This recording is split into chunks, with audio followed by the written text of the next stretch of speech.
اور جو دوسری اسکیمیں ہیں ابھی آ کے اس نے 20-21% جو ہے کیا ہے، 22%. تو یہ چیزیں بھی مد نظر آ گئیں.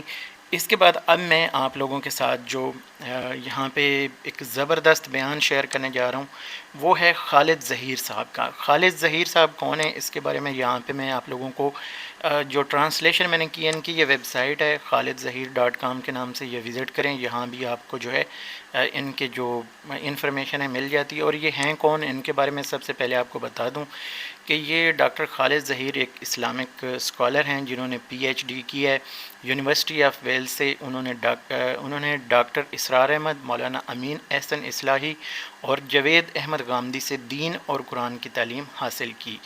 اب یہاں پہ اگر ہم آگے چلتے ہیں تو یہاں پہ وہ کہتے ہیں کہ ڈاکٹر خالد ظہیر نے آغا خان یونیورسٹی لمز اور یونیورسٹی آف سینٹرل پنجاب سمیت مختلف اعلیٰ قومی اداروں میں اسلامی اخلاقیات، روایات اور معاشیات وغیرہ کے کورسز پڑھائے ہیں، یعنی کہ باقاعدہ ٹیچر ہیں. اور ان کی یہ چھوٹا سا کلپ جو ہے میں یہ ساتھ آپ کے اس ویڈیو کے اٹیچ کر رہا ہوں. یہ جسٹ جو ہے آپ لوگوں کی رہنمائی کے لیے. اور جو لوگ مجھ سے پوچھ رہے تھے کہ کیا بہبود saving certificate, pensioner benefit account وغیرہ یا دیگر بچت اسکیموں کا جو پرافٹ ہے کیا وہ جائز ہے یا نہیں، تو یہاں پہ آپ سن سکتے ہیں کہ کن صورتوں میں یہ جائز ہے. کوشش کریں آپ بھی یہاں پہ جو مسلم ہیں، جو نان مسلم ہیں ان کے لیے تو کافی سارے ہمارے سندھ سے اور دیگر صوبوں سے ہمارے نان مسلم بھی بھائی ہیں، ان کے لیے تو کوئی ایشو نہیں ہے. وہ کسی بھی جو یہ نیشنل سیونگ ہے کسی بھی بچت اسکیم میں انویسٹ کرتے ہیں ان کے اوپر تو یہ شرائط لاگو نہیں ہوتی جو اسلام کی ہیں، تو یہ ایز اے مسلم جن لوگوں کے اوپر لاگو ہوتی ہیں.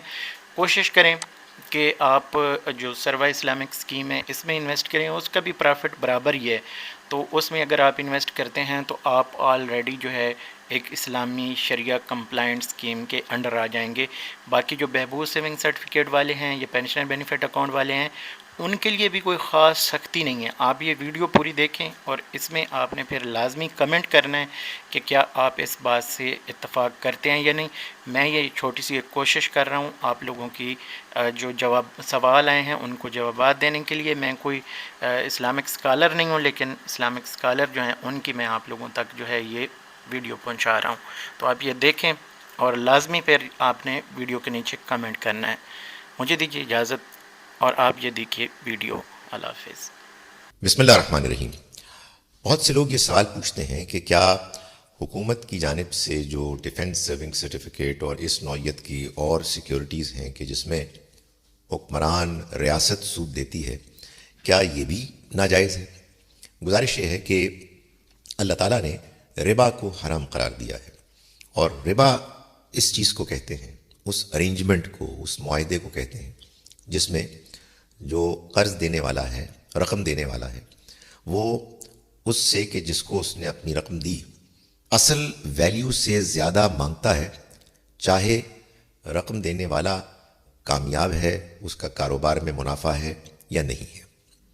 جب ہم یہ دیکھتے ہیں کہ حکمران ریاست وہ رقم کے جو وہ وصول کر رہے ہیں عام آدمی سے، وہ کیسے واپس کرتے ہیں؟ فرض کیجئے کہ وہ کسی کاروباری پروجیکٹ میں لگاتے ہیں اور اس پروجیکٹ سے اگر منافع ہو رہا ہے تو اس سے وہ رقم ادا کرتے ہیں تو کوئی مسئلہ نہیں ہے، یعنی اس صورت میں تو یہ بالکل ایک جائز چیز ہوگی. لیکن اگر فرض کیجئے کہ وہ اس رقم کی واپسی کے لیے اپنے ہی لوگوں پر ٹیکس لگاتے ہیں اور اس ٹیکس کے ذریعے سے وہ اصل رقم بھی اور سود کو بھی واپس کرتے ہیں، تو یہ تو ظاہر ہے کہ جو بوجھ حکمرانوں پر تھا وہ انہوں نے عام لوگوں تک منتقل کر دیا. تو اس صورت میں یہ واپسی سود کی اسی نوعیت کی شکل اختیار کر لیتی ہے کہ جو ناجائز کی گئی ہے. البتہ یہ ضرور ہے کہ بہت سے لوگ جو پینشنرز ہوتے ہیں، ضرورت مند ہوتے ہیں، ان کی رقم حکومت کی سیکیورٹیز میں جو بھی وہ مختلف سرٹیفکیٹس وغیرہ کی شکل میں طلب کرتے ہیں ان کو دیتے ہیں، اور ان کے پاس اپنے گزر بسر کے لیے کوئی اور ذریعہ معاش نہیں ہوتا. ان کو ظاہر ہے کہ حکمرانوں کی طرف سے جو کچھ ملتا ہے وہ ایک ایسی صورت ہے کہ جس میں ان کی مجبوری ان کو اس انویسٹمنٹ کی طرف مائل کرتی ہے. یہ بات تو میں پہلے بھی گزارش کر چکا کہ اگر انویسٹمنٹ کے نتیجے میں جو افراط زر کی حد تک جو اماؤنٹ بنتی ہے اس کو اگر کوئی فرد لیتا ہے تو یہ ناجائز ربا سود نہیں ہے. اس کا ہماری زبان میں کوئی بھی نام ہو، لیکن بہرحال یہ وہ چیز ہے کہ جو اپنی اصل سے زیادہ نہیں مانگی گئی، اس کا مطالبہ نہیں کیا گیا. اصل سے زیادہ مانگنا یہی ہے وہ چیز کہ جو ناجائز ہے. تاہم اگر مثال کے طور پر کوئی شخص مجبور ہے تو اللہ تعالیٰ نے اس بات کو قرآن مجید میں بیان کیا ہے کہ مجبوری کی حالت میں اگر کوئی شخص کوئی شے لیتا ہے اور ایسے لیتا ہے کہ نہ وہ شوق سے لے رہا ہے اور نہ اپنی ضرورت سے زیادہ لے رہا ہے تو اللہ معاف کرنے والا ہے. فمن اضطر غیر باغ ولا عاد فإن اللہ غفور الرحیم. جو کوئی مجبور ہو گیا اور اس نے بغیر شوق کے اور اتنا جتنی اس کی ضرورت ہے اتنا لیا تو اللہ معاف کرنے والا.